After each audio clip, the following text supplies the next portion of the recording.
Hey, welcome to United Opposition with Scott and Marshall. Today we're talking about your favorite logical fallacy. Here we go.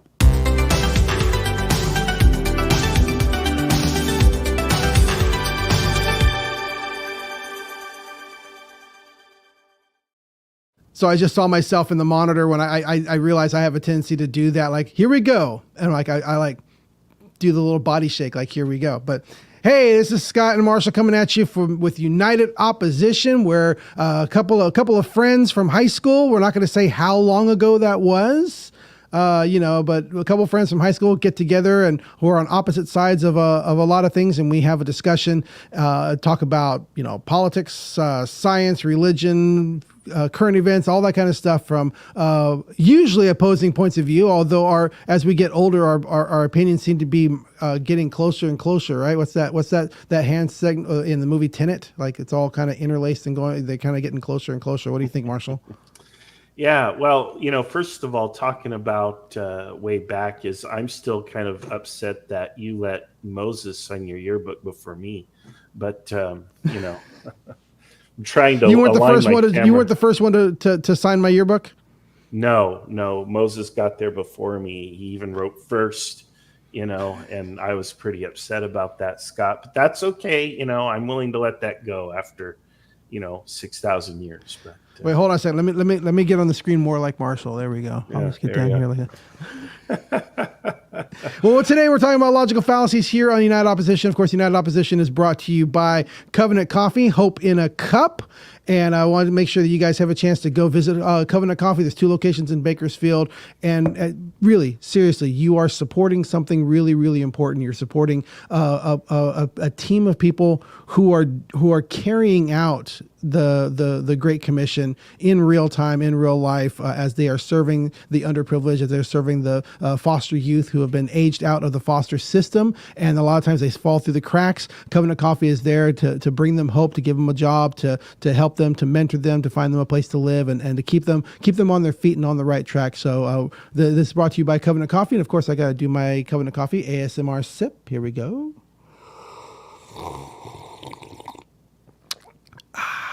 Thank you, Covenant Coffee, for your sponsorship.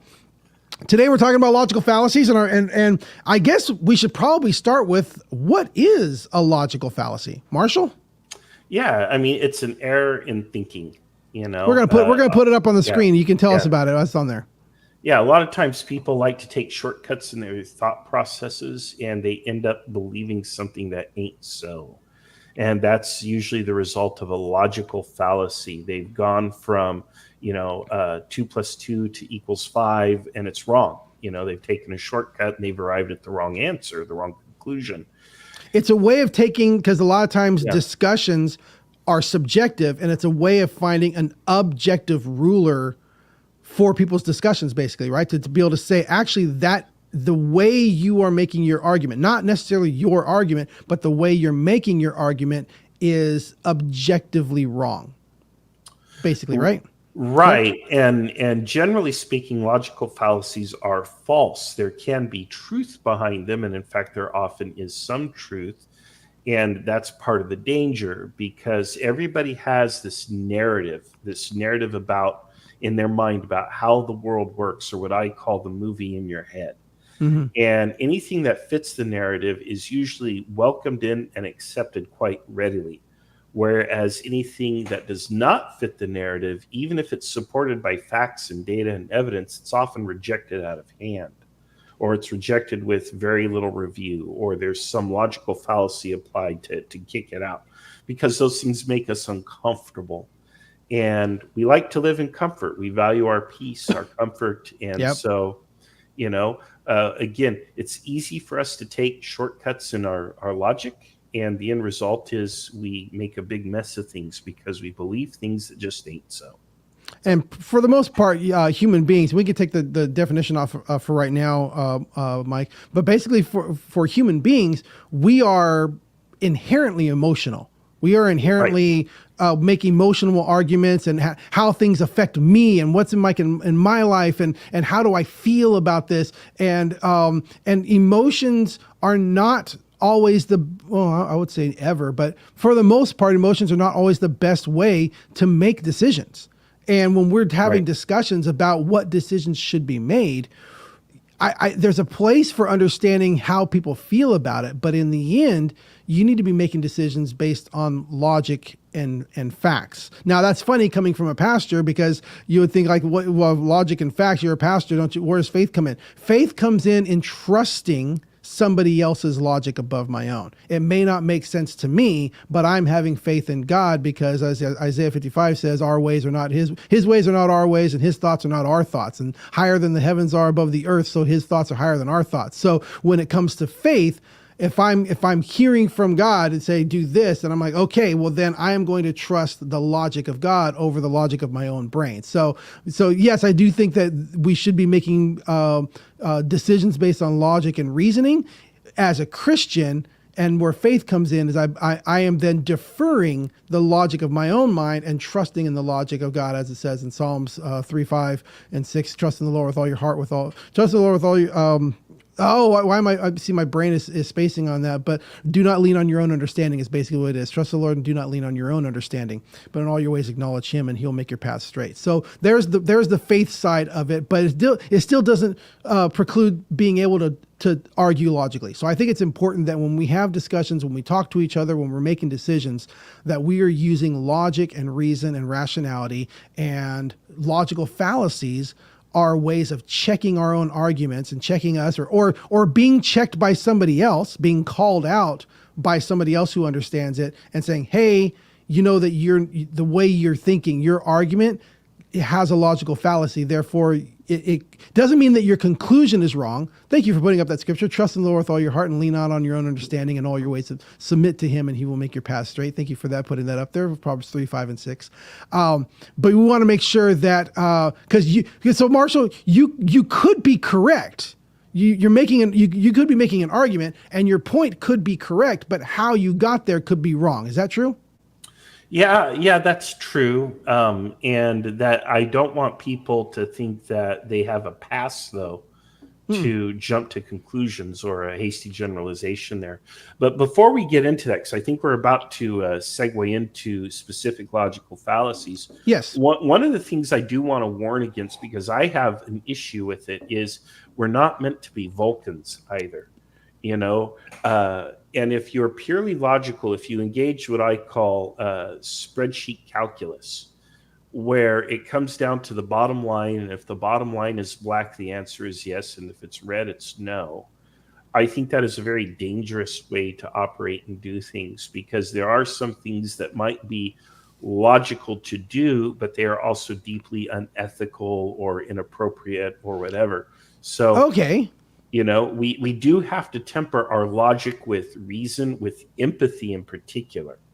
And I think there is room for a little bit of emotion there and stuff. Again, we're not called to be Vulcan. We're not created as Vulcans.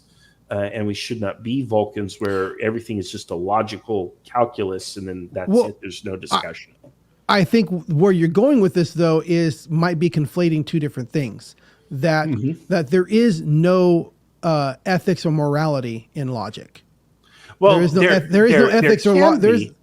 But it's not inherent. You can come to a logical mathematical conclusion that is unethical or immoral. And so they're two different things. Yes, I agree with you that but you can still come to a logical, rational, reasonable argument based on your ethics. My ethics are this, and since my ethics are this, it makes logical sense, and I can connect this decision to this decision and be logical in that decision within the boundary of the ethics or the principles of which I live. But I can also have ethics, principles, and morality that I'm making this decision to this decision to where, hey, that's no longer a logical connection based on your ethics, principles, and morality. So as a Christian, I can make a decision that is logically sound, but because of my ethics, because of my principles, it is no longer logically sound because my premise started with, these are my beliefs. Therefore, if I make this what would outside of my beliefs be a logical decision, it is no longer a logical decision because you are contradicting your beliefs and your own position. Yeah, there's often two very basic frameworks for how people make moral decisions that are often kind of thrown out there. Again, I'll add the caveat that people are very complex creatures. But Yep. you have Immanuel Kant, what's called the categorical imperative, which is you always do the right thing, regardless of the consequences or the harm it may cause. You always do the right thing, whatever that may be. And then there's John Stuart Mill, who developed the philosophy of utilitarianism, which is you always do the thing that creates the greatest good for the greatest number of people or the least harm for the smallest number of people. And both of those are competing philosophies. And a lot of people like to think, well, I'm Kant, I'm always going to choose and do the right thing. But the reality is we are very complicated creatures. And I think it's okay. We need to give ourselves a little bit of grace here. Yeah. There are times when, yes, we're going to say it's the principle of the thing and I'm going to stand on the principle. There are other times where we're going to be like, well, I'm going to do what's creating the greatest good for the greatest number, but oftentimes that greatest number is one, and it's you, and we're often hypocrites. We're often hypocrites. Nobody is pure. Nobody is perfect. Nobody is worthy. I don't care if you're the Pope. Ain't nobody worthy of heaven. Ain't nobody who is sinless or stainless or free of error or, again, logical fallacy. And it's okay to be human. But that doesn't mean we shouldn't take steps. We should take steps. Better. Yep. So on that note, what is in all of our years of debating and talking and conversing and all that on our podcast and everything, Marshall, what is one of the logical fallacies that you constantly have to catch me on? What's one of my go-to logical fallacies that you have to say, now hold on, Scott? I think you do a lot of hasty generalizations. That would be one of them. The other one would be a straw man, but let's talk about the hasty generalization. Hasty generalization is when you judge by a lot, and you'll say, well, liberals this. Anytime you throw out a label to collectively refer to a group and then follow that with some sort of a argument or a conclusion or whatever, that is often a hasty generalization. So, and again, people are complicated and complex. It says on here, he pulled up the definition. Hasty generalization is a statement made after considering just one or a few examples rather than relying on more extensive research to back up the claim. Right, correct. And remember, people are complex. Anytime you deal with people, there's only one way to deal with them, and that's as individuals. And of course, you'll hear me make blanket statements about fascists, right? Mm-hmm. But I don't think they're any good fascists. Now, is that a hasty generalization? I don't know. I have an issue let's look with at that. Anyone who subscribes to a fascist philosophy. Well, let's look at that. Is any generalization a hasty generalization? Because the logical fallacy isn't generalization. The logical fallacy is hasty generalization, meaning it's something you came too quick with just one or two examples and then you made a generalization. But Correct. What if it wasn't hasty? What if there was research? What if there was like, hey, actually, this is not hasty. This is based on multiple events. This is based on a lot of things here. This is based on, what is the line for making it a hasty generalization in your opinion? Correct. Yeah. And I think if you can, find contrary examples in the population, for example, let's say you made the hasty generalization, and I'm not saying you've actually done this. Let's say you say, well, liberals are always quick to be violent when they don't get their way, or they're going to burn down the downtown district and smash windows. Liberals will resort to violence. Yeah, that's usually pretty true. Yeah. I can point to a lot of liberals who would do no such thing like ever. They're just not that kind of a person. Well, is it one of those things like, because it's probably another one of those logical fallacies is probably on there, but tell me about it. One of those things where it's like, okay, so the majority of people who destroy things in the streets and riot are liberal leftists, but that doesn't necessarily mean that most liberal leftists are rioting in the street. Correct. Because there are right-wingers who will smash windows too, and they've been caught doing it just the same as people on the left. Not the same. Again, not the same. What do you mean? As far as quantity, most of the time, it's not. Yes, they. Well, have you ever heard of a little thing called Kristallnacht? You Nope. know, that wasn't liberals doing that. But But the fact that I haven't heard of it shows that it's pretty rare. yeah, well, it's a big deal. It was when the Nazis ran riot and tore up, Jewish-owned businesses. That's not the right. Yeah. Well, That's not conservatism. Well, right? they sure as heck aren't on the left. But anyway, there's a whole other discussion on that as far as applying right. modern definitions of left and right to history. They're not equal. So let's talk about one that I think you like to accuse me of, which is no true Scotsman. No true Scotsman. There is that one that is that one on there? It may not be on the list. It might not be one of we had a list of the top 15. It may not be on the top 15 on that list. But the definition no true Scotsman is effectively saying here somebody describing here is what you are. Here's the definition of this thing, and therefore you are this. And the person saying, well, that wasn't a true. Like no true Scotsman. That wasn't really what a liberal is. Like here's the definition of a liberal, and this person was a liberal, and they were doing this. Well, that person really wasn't a liberal. Communism. I love that one because you're always talking about communism, and every time I say, well, communism has killed. Every time communism tries, it's failed, and your answer is, yeah, but nobody's actually tried real communism. It's like, well, then that's a no true Scotsman argument. Because communism is an end state that has never been achieved and will probably never be achieved because you're dealing with humans. And there you go. There you are making the no true Scotsman argument, right? So what do you mean when you say a communist? Do you mean a person who is striving to achieve that ideal? Do you mean a garden variety socialist? Do you mean a progressive or a liberal or a Democrat? Because those are all distinctive colors on the spectrum of leftism, if you will. And they're all different, and they have distinct ideas and philosophies. For example, a Democrat might be anti-gun, real but quick, a socialist or a Marxist or a communist will be very pro-gun.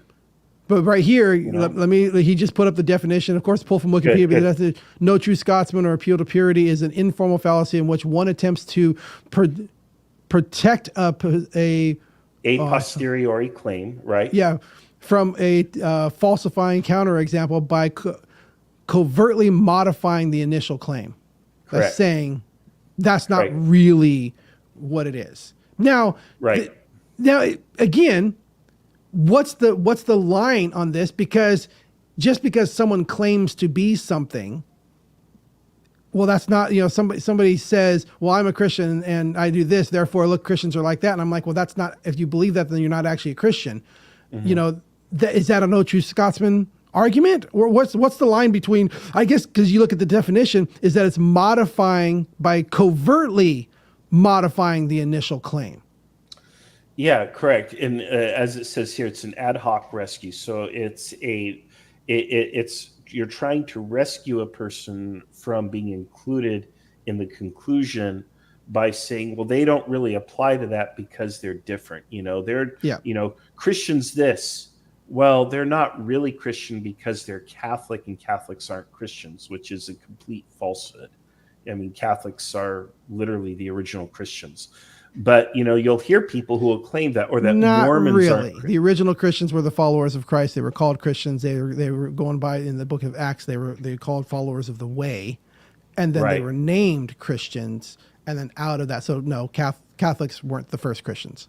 Well, we won't look up Pope in the Encyclopedia Britannica then and go back to St. Peter, but that's okay. Right? So, because you can what's that called? Retcon. You can say, well, Peter was the first Pope. Jesus didn't call him the Pope.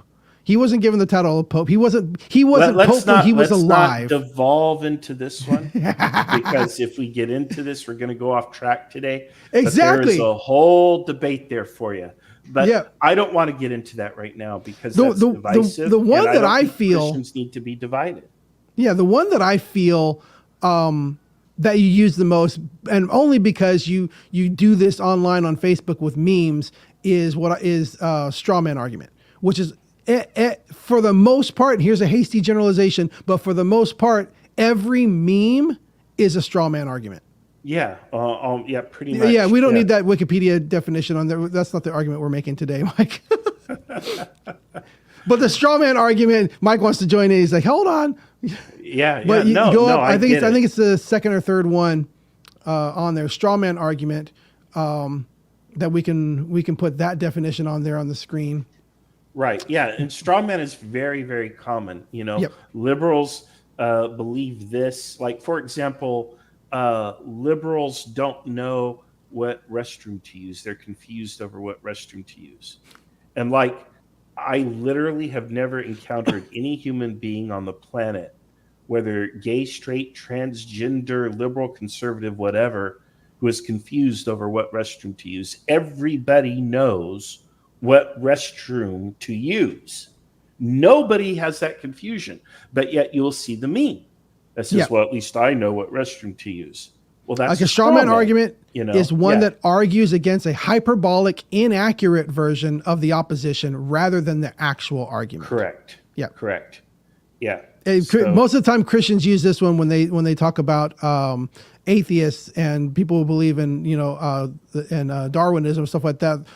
Those dumb Darwinists, they believe that we descended from apes. Like, that's not the argument they're making. There's other ways that you can fight. There's other ways you can argue that argument. Don't argue it that way because that's a straw man argument. But usually a meme, it's wrong. But anyway. Yeah, that's what I'm saying. That's the wrong way to argue. There's other ways to argue it, but that's the wrong way to do it because that argument is actually wrong. But most memes, they need to be short. Memes need to be short to fit in a picture in one sentence. And I would consider most headlines to be memes. I would consider most of what comes out of the nighttime talk shows, the late night comedy,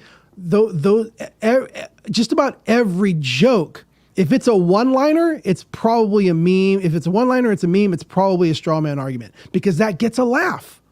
Everybody who agrees with you, who already sees the other side in that way, goes, ha ha, yeah. It's just when they go, ha ha, yeah, you got them. It's like, no, you didn't. You didn't get them. You didn't.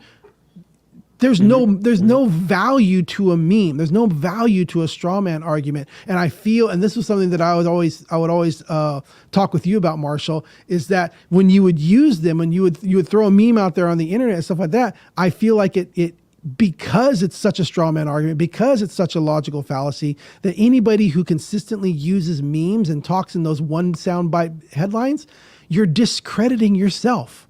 You're discrediting your own position, because when you say that, the people who already agree with you just cheer on, but the people who know better, like, then now I can't trust anything that person says. If they're willing to lie about that, if they're willing to misrepresent my position in order to get a laugh, then I can't trust them to have a clear, rational, reasonable conversation. Yeah. I feel that it taints. I feel that using straw man arguments and using memes and jokes like that, one-liners just to get a laugh, I feel it discredits the person who uses them. Yeah. So in the age of TikTok, it's kind of hard to get people to read essays anymore. And so memes are a very convenient shortcut to a conclusion that, again, people have this emotional narrative of the way that the world is or the way that the world should be. And memes plug directly into that. So again, it's like taking drugs instead of eating a meal, which is a lot more work to prep. Right, but it doesn't justify using it. You discredit yourself. You end up discrediting yourself when you resort to using a meme. You are lowering your standards and lowering yourself to a level that is that does not deserve respect. Well, Scott, I'll just have you know that I have my standards and I don't raise them for anybody. And if you can't appreciate a fine meme like a connoisseur appreciates fine wine, I don't know what to tell you, man. You're missing out. Well, I get it because just about every comedian, every joke from every comedian is effectively a straw man argument. They set up the premise and they kick off the joke and set up the premise of the joke in a way that's going to be funny with their punchline, not necessarily in a way that is actually truthful. Are you making a hasty generalization right now? Yes. But the problem is this generation has a tendency to go to these late night talk show comedians as their source of news. Those darn kids, I tell you. And that's where you have when your source of news is Don Lemon, who else? Jon Stewart. Is Jon what you're trying to Stewart. say. Yeah. No, there's Jon Stewart, but there's the other guy, Don. Yeah. Is it? He's a British guy, black British guy. He talks in a really good. He's very intellectually sounding because he talks in a British tone. Yeah, right. Is it Don Lemon? I don't know. I don't know. But there's so many people that Yes, it's Don Lemon. Don Lemon. Oh yeah. It again. These are comedians who are telling jokes. Right. And if that's your source of news, you are woefully uninformed. I don't think that the solution is to cut that out of your media diet, if you will, because I believe that humor has a serious side to it, and it's valuable. But again, it's like eating sugar. You have to do it in its proportion, or drinking a soda. You can have a little bit now and then, but your diet should primarily consist of more objective news sources, and you should be thinking, which is like chewing your food. And well, also I think you have to choose your poison. I think if you're a person who's going to, like, the jester is the jester. The court jester is the court jester. You're not expecting to hear, you're not expecting to hear philosophy from a court jester. You're expecting to laugh. And I feel like, you know what I mean? That's what, so if you make your living as a court jester and then use those same techniques to try to make a point, I think it falls shallow. I think it's hyperbolic and it falls shallow. It's a different way of speaking truth to power. And anytime there is a movie or Shakespeare or a play going on or something like that, pay attention to the crazy person, the clown, the jester, the blind person, the person with the handicap or disability, because those are always the people who are going to speak the truth or predict the ending or the outcome, who get it right. Whereas all the normal people out there are the ones who are getting it wrong. And authors often use that convention, again, to speak truth to power. So right, but that's within a narrative. You have to pay attention. That's within a narrative story, when somebody is creating the story and choosing to say, look, there is a real truth behind this story that I'm telling, and I'm going to use the gesture to show that. But in real life, that's not the case. The real life, there's not somebody writing it, and the gesture is always the person with the truth. Yeah. All I'm saying is you should take your comedy seriously. What's that? Take your comedy a little more seriously, because there's often an undercurrent, just like in many memes and in many things. There is an undercurrent of truth, even if the upper layers are all just sugar and crap, if you will. Again, this is where epistemology comes in, which is theory of knowledge, and it's your ability to discern or filter out the truth and the facts from all of the background noise and the fluff and whatever else. And you have to be able to do that. And all I can tell people is you have to study philosophy. You have to study your logical fallacies. You have to learn epistemology, which is reasoning skills.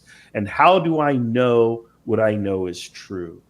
And you have to ask yourself those questions, and you have to be able to justify to yourself or prove to yourself that objectively, I know this is true, and here is the reason why. And you have to test it. Just like Socrates, have you ever considered, or what do you mean by what you believe? How did you come to that conclusion? And have you ever considered that you might be wrong? That's the thing right there. That's the question. Everybody in any discussion should be saying, what if I'm wrong? If you're not Socrates. Doing that, if you're not asking yourself, what if I'm wrong?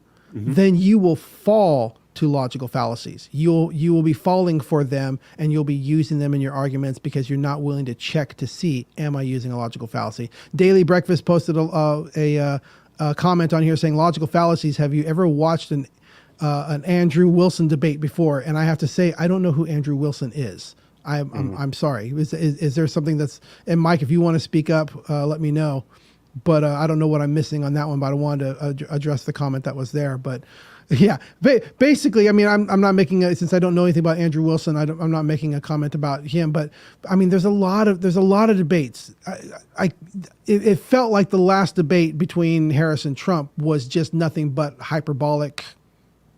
Correct. just Yeah, dumb, it dumb was hyperbolic strawman arguments, logical fallacies. I was so sick of it. Like neither side had anything of significance or substance right. Well, to say. that's one of the problems when you have a debate with a format where you're only allowed 2 minutes to explain. I think you can do you can make a logical position in 2 minutes. You can do that if you're practiced. Because you have to support it with facts and data, and nobody wants to sit there and listen to a bunch of citations. This is the reason why people don't read academic books. I agree and disagree.